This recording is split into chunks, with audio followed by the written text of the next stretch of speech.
pembaca kitab mesti kenal dengan percetakan orang Eropa. Maka sekarang orang tidak bisa kemudian semena-mena kami begini, nggak bisa.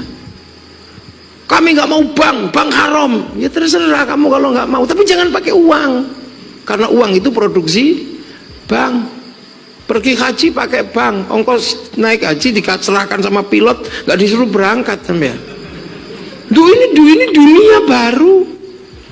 Ini hanya dialami oleh umat Rasulullah. Makanya umat Rasulullah nggak bisa semena-mena, nggak bisa. Kita dikenal sebagai wak haji karena pakai peci putih, produksi Cina.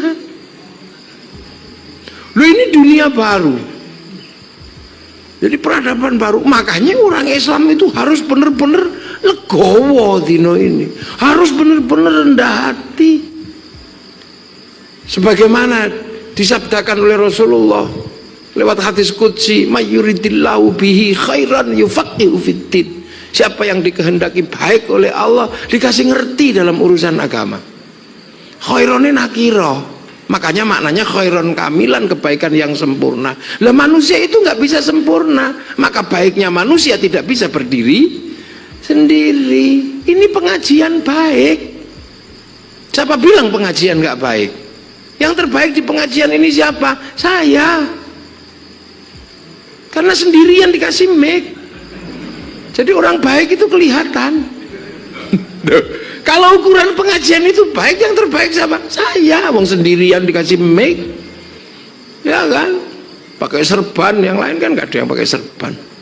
Karena orang baik harus kelihatan pakai serban. Itu ibaratnya gitu ya, itu nalar gitu ya. Tapi kebaikan ini tidak ada dan tidak pernah terlihat kalau tidak ada Pak Wali Kota yang mengadakan acara dan ngundang saya. Nah kalau sudah seperti itu, baik mana saya apa Pak Wali Kota? Nah kata Pak Wali Kota, ya baik saya ya. Kalau nggak ada saya ya pengajian ini nggak ada. Tapi saya juga balas, kalau saya nggak datang pengajiannya jelek. Loh ini dua, saya sama Pak Wali itu Rasito pilkada yang berdebat siapa yang lebih baik antara saya sama Pak Wali. Kemudian penjenengan ikut-ikutan, ya baik saya gara-gara kami ya. Nah kok bisa? Karena kami mau datang. Coba kami nggak ada yang datang, penjenengan bukan pengajian, cek sound, ini gak ada habis. Oh itu nggak ada habisnya. Makanya baik itu nggak bisa berdiri sendiri. Makanya masuk surga itu nggak bisa ijen-ijen, tapi Zumaron bareng karena kebaikan manusia nggak bisa berdiri sendiri, dia bareng-bareng. Loh. Ini umat Rasul itu seperti ini. Lintas negara, lintas bangsa, bahkan ada dunia yang nggak bisa dibatasi sekarang. Apa?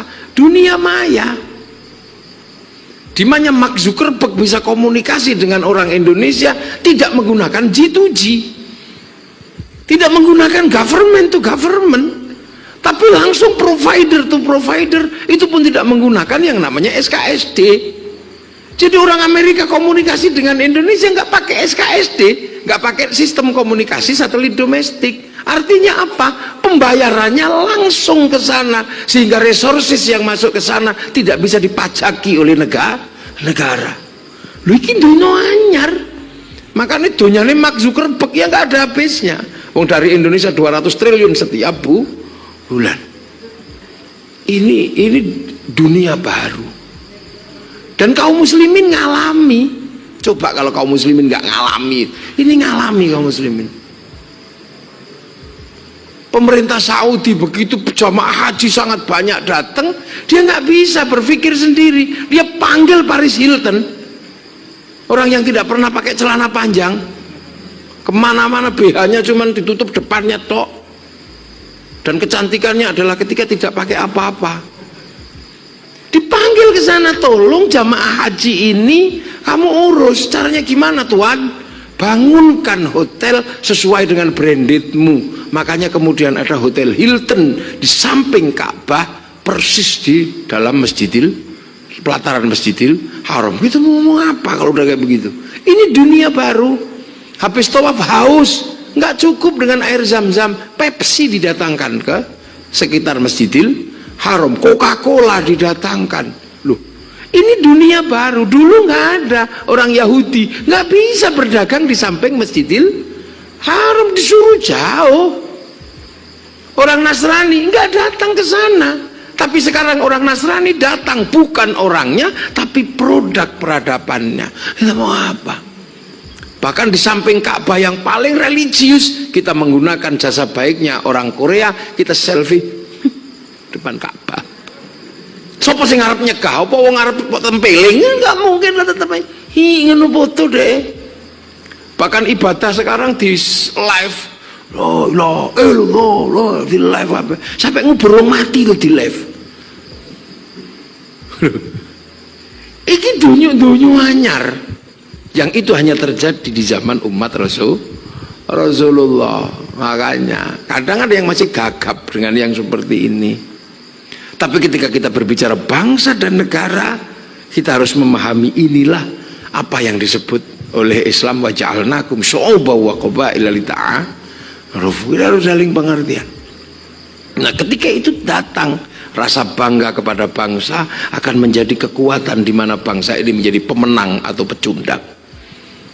Dan makanya kita mulai sekarang, kita kenalkan pada anak-anak ini bangsa besar, ini bangsa kuat, bangsa besar, bangsa kuat. Bahkan bangsa ini pernah menaklukkan Mongolia yang mampu menaklukkan Arab, menaklukkan Cina, menaklukkan Eropa. Sama orang Nusantara takluk oleh kerajaan yang namanya kerajaan Singasari, oleh panglima perang namanya Arya Wiraraja, takluk. Sehingga kemudian penaklukan itu berujung pada penguasaan semenanjung Korea Selatan di daerah provinsi namanya Kimhae. Sehingga Kimhae ditempati oleh orang dari Nusantara sing buba alas danyange wong Kimhae niku namanya Surowareng. Apa Surowareng wong Korea? Ya jelasnya tidak lah, pasti ya wong Jawa. Masa ono wong Korea Surowareng, paling ya Kim apa sopo gitu kan. Itu terjadi. Nah, peradaban yang sedemikian maju itu luar biasa, sampai menemukan titik-titik yang negara lain tidak ketemu. Nah, itu mulainya di mana? Ya di sini nih, di tanah ini. Makanya tanah ini punya sumbangan yang sangat besar terhadap Republik Indonesia, sumbangan peradaban dan sumbangan sejarah yang harus dirawat oleh orang-orang yang memahami bangsanya dan memahami sejarahnya. Maka hati-hati memilih pemimpin menjadi wali kota Magelang. Kenapa? Karena ini punya tanggung jawab besar. Bahkan militer pun ditaruh di situ. Karena punjere bangsa itu ada di sini.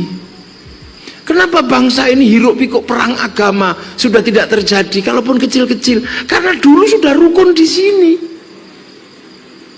Konflik antar bangsa itu pertama kali terbesar antar agama itu di Magelang dan sekitarnya. Yang lain belum ribut antar agama, warung petuk. Di sini sudah terjadi konflik agama yang luar biasa sekitar tahun 800. Karena tiba-tiba ada anaknya bangsa Hindu pindah menjadi agama Buddha. Mu'alaf lah corone gitu. Nah biasa lah, mu'alaf itu kan galak-galak. Pokoknya kalau orang habis pindah agama itu untuk menunjukkan kepindahannya secara serius, mereka kan galak-galak. Mesti semua alaf itu senengannya alok-alok agama yang sebelumnya lah. Ketika pindah ke agama ini dia jelek-jelekin yang sebelumnya. Kalau punya mulut, kalau punya pasukan ya dikeprui. Itu kan sudah kebiasaan orang habis bercerai itu pasti yang dijelek-jelekkan mantannya.